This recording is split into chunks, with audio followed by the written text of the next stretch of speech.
ആഹാൻ വിവാഹത്തിന്റെ മുഴുവൻ സത്യവും അർമാനോട് പറഞ്ഞു തുടങ്ങിയതോടെ ദേഷ്യം കൊണ്ട് അർമാന്റെ ശരീരം വിറയ്ക്കാൻ തുടങ്ങി.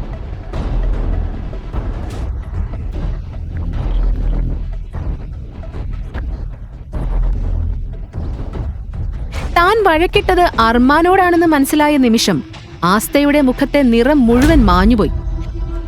പക്ഷെ അതിനോടകം സമയം വളരെ വൈകിയിരുന്നു. അർമാൻ തന്റെ പോക്കറ്റിൽ നിന്ന് ഗൺ പുറത്തെടുത്തു. അർമാൻ, എന്താ നിങ്ങൾ ചെയ്യുന്നേ? എന്നോട് കള്ളം പറയുകയും ചതിക്കുകയും ചെയ്യുന്ന ആളുകളെ എനിക്ക് വെറുപ്പാ. നീ എന്നെ ചതിച്ചിരിക്കുന്നു. അതും പറഞ്ഞ് അർമാൻ ട്രിഗർ വലിച്ചു. പേടിച്ചു വിറച്ച ആസ്ത വലിയൊരു നിലവിളിയോടെ അവിടെ തന്നെ ബോധം കെട്ടു വീണു. എന്താണ് നടക്കുന്നതെന്ന് ആസ്തയ്ക്ക് മനസ്സിലായില്ല. ധ്രുവിനോട് ഇനിയും കുറച്ച് സംസാരിക്കണമെന്നായിരുന്നു അവളുടെ ആഗ്രഹം. പക്ഷെ അവൾക്ക് വീണ്ടും എന്തെങ്കിലും പറയാൻ അവസരം കിട്ടുന്നതിന് മുമ്പേ തന്നെ ആർമാൻ അവളെ ഏകദേശം വലിച്ചിഴച്ചുകൊണ്ട് മുകളിലെ അവരുടെ മുറിയിലേക്ക് കൊണ്ടുപോയി. കുറച്ച് നിമിഷങ്ങൾക്ക് ശേഷം മുറിക്കുള്ളിൽ കയറിയ ഉടനെ അവൻ വാതിലകത്ത് നിന്ന് പൂട്ടി. പേടിച്ചുപോയ ആസ്ത വിറച്ചുകൊണ്ട് ചോദിച്ചു, എന്താണ് നിങ്ങൾ ചെയ്യുന്നത്? ആർമാൻ ആസ്തയുടെ കൈ മുറുകെ പിടിച്ച് അവളെ വലിച്ചിഴച്ചുകൊണ്ടാണ് മുകളിലേക്ക് തന്റെ മുറിയിലേക്ക് കൊണ്ടുപോയത്. മുറിയിൽ കയറിയ ഉടൻ തന്നെ ആർമാൻ വാതിലകത്തു നിന്ന് പൂട്ടി.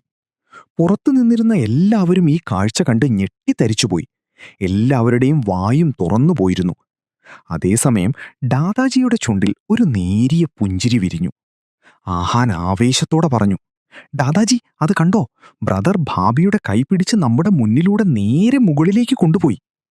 ദാദാജി പുഞ്ചിരിച്ചുകൊണ്ട് പറഞ്ഞു, എന്നേക്കാൾ പ്രായം കുറഞ്ഞ ഒരാൾ ഈ വീട്ടിലേക്ക് വരാനുള്ള ദിവസം അധികം വൈകില്ലെന്നാണ് തോന്നുന്നത്. ആഹാൻ അത് പറഞ്ഞതും ബാക്കിയുള്ള 3 പേരും ഒരുമിച്ച് തിരിഞ്ഞവനെ തുറച്ചു നോക്കി. എല്ലാവരും തന്നെ നോക്കുന്നത് കണ്ട് ആഹാൻ ആകെ വല്ലാതായി. ആഹാൻ പറഞ്ഞു, എന്താ നിങ്ങളെല്ലാവരും എന്തിനാണെന്നെ ഇങ്ങനെ നോക്കുന്നത്? ഞാൻ പറഞ്ഞത് സത്യമല്ലേ? ദാദാജി അവനെ ശാസിച്ചുകൊണ്ട് പറഞ്ഞു, ഏയ് കുരുത്തം കെട്ട ചെക്ക, വായടച്ച് മിണ്ടാതിരിക്കേ. പിന്നെ നിങ്ങളെല്ലാവരും പോയി കുറച്ചു വിശ്രമിക്കേ. നാളെ രാവിലെ കൃത്യസമയത്ത് ഇവിടെ എല്ലാവരും എത്തിയിരിക്കണം. മനസ്സിലായല്ലോ? എല്ലാവർക്കും നിർദ്ദേശം നൽകിയ ശേഷം ദാദാജി തന്റെ മുറിയിലേക്ക് പോയി. ആഹാൻ നിഷ്കളങ്കമായ മുഖത്തോടെ ചോദിച്ചു, എന്തുപറ്റി എല്ലാവർക്കും? ഞാൻ വീണ്ടും എന്തെങ്കിലും തെറ്റു പറഞ്ഞു? ധ്രുവ് പുഞ്ചിരിച്ചുകൊണ്ട് പറഞ്ഞു, അയ്യോ ഇല്ലല്ലോ മിസ്റ്റർ ആഹാൻ, നിങ്ങളെപ്പോഴാ തെറ്റു പറയുന്നത്? നിങ്ങൾ പറയുന്നതെല്ലാം 100% ശരിയല്ലേ? അത് കേട്ട് ബാക്കിയുള്ള 3 പേരും പരസ്പരം നോക്കി ചിരിച്ചുകൊണ്ട് ആഹാനെ കളിയാക്കാൻ തുടങ്ങി. അതേസമയം അർമാൻ ഇതിനോടകം തന്നെ ആസ്തയെ മുറിക്കുള്ളിൽ കൊണ്ടുപോയി വാതിൽ പൂട്ടിയിരുന്നു. അവളുടെ മുന്നിൽ അർമാൻ ദേഷ്യത്തോടെ നിന്നു. ആസ്ത പേടിച്ചു വിറച്ചു. ഒരേ ദിവസം തന്നെ 2-3 വലിയ അബദ്ധങ്ങളാണ് അവൾ ഒപ്പിച്ചത്. ഇനി അർമാന്റെ കയ്യിൽ നിന്ന് എങ്ങനെ രക്ഷപ്പെടുമെന്നൊരു പിടിയും അവർക്കില്ലായിരുന്നു. ഒന്നാമത്തെ തെറ്റ്, ആർമാനോട് കള്ളം പറഞ്ഞ് അവൾ മുറിയിൽ നിന്ന് രക്ഷപ്പെട്ടിരുന്നു. രണ്ടാമത്തെ തെറ്റ്, ദാദാജിയോടും കള്ളം പറഞ്ഞിട്ട് നടന്നതെല്ലാം ഒരു എലിയെ പഴിചാരി രക്ഷപ്പെടാൻ നോക്കി. മൂന്നാമത്തെ തെറ്റ്, ആർമാനുമായി കൂട്ടിയിടിച്ചപ്പോൾ അവന്റെ പുറം സിമന്റ് കൊണ്ട് പണിത മതിലാണെന്ന് വിളിച്ചു. ഒന്നിനു പിന്നാലെ ഒന്നായി ചെയ്ത എല്ലാ അബദ്ധങ്ങളും ആസ്തയുടെ മനസ്സിലൂടെ വീണ്ടും വീണ്ടും ഓടിക്കൊണ്ടിരുന്നു. അവൾ തല താഴ്ത്തി പെട്ടെന്ന് ആർമാനെ മറികടന്ന് പുറത്തേക്ക് പോകാൻ ശ്രമിച്ചു.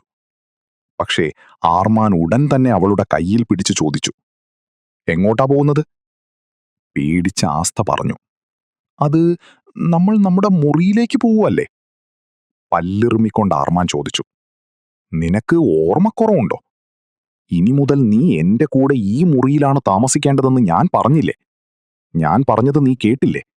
അതോ മനഃപൂർവ്വം കേൾക്കാത്തതായി നടിക്കുകയാണോ? ആർമാൻ അവളെ തറപ്പിച്ചു നോക്കി. ആസ്ത പെട്ടെന്ന് ചുറ്റും നോക്കി. അപ്പോഴാണ് അവളുടെ ശ്രദ്ധ മുറിയിലുള്ള ഒരേ ഒരു കട്ടിലിലേക്ക് പോയത്. അവൾ തീർത്തും നിഷ്കളങ്കമായി ചോദിച്ചു, പക്ഷേ ഇവിടെ ഒരു കട്ടിലേ ഉള്ളൂ, നമ്മൾ 2 പേരില്ലേ? അവളുടെ നിഷ്കളങ്കമായ ചോദ്യം കേട്ടതും അർമാൻ നെറ്റിയിൽ വിരലുകൾ കൊണ്ട് തടവാൻ തുടങ്ങി. അത് കണ്ട ആസ്ത മനസ്സിൽ ചിന്തിച്ചു, ഇയാൾക്ക് പെട്ടെന്ന് എന്തുപറ്റി? എന്തിനാ എപ്പോഴും വിരലുകൊണ്ട് തലയിൽ ഓരോന്ന് ചെയ്യുന്നത്? തലയിൽ എന്തെങ്കിലും ചെയ്യാൻ ഇത്ര ആഗ്രഹമാണെങ്കിൽ നേരെ ചെന്ന് മതിലിൽ ഇടിച്ചാ പോരെ? ഇതെല്ലാം ആസ്ത മനസ്സിൽ മാത്രമാണ് ചിന്തിച്ചത്. പക്ഷെ പെട്ടെന്ന് അർമാൻ അവളെ തന്നെ തുറിച്ചു നോക്കാൻ തുടങ്ങി.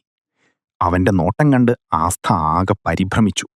അവൾ പതുക്കെ ചോദിച്ചു, ഇനി ഞാനെന്ത് ചെയ്തു?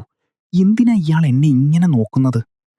വളരെ ശാന്തമായ ശബ്ദത്തിൽ അർമാൻ ചോദിച്ചു, ഞാൻ തല മതിലിൽ ഇടിക്കണമെന്ന് നീ എന്തിനാ വിചാരിച്ചത്? അത് കേട്ടതും ആസ്ഥ ആകെ ഞെട്ടിപ്പോയി. വായും പൊളിച്ചവൾ അർമാനെ നോക്കി നിന്നു. അവൾ മനസ്സിൽ പറഞ്ഞു, കണ്ണാ, നീയാണോ ഇയാൾക്ക് ഈ സൂപ്പർ പവർ കൂടി കൊടുത്തത്? ഇയാൾക്ക് ശരിക്കും ആളുകളുടെ മനസ്സ് വായിക്കാൻ പറ്റുമോ?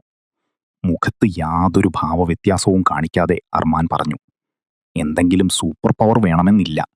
നിന്റെ മനസ്സിൽ എന്താണ് നടക്കുന്നതെന്ന് മനസ്സിലാക്കാനും വായിക്കാനും എനിക്കതിൻ്റെ ആവശ്യമില്ല.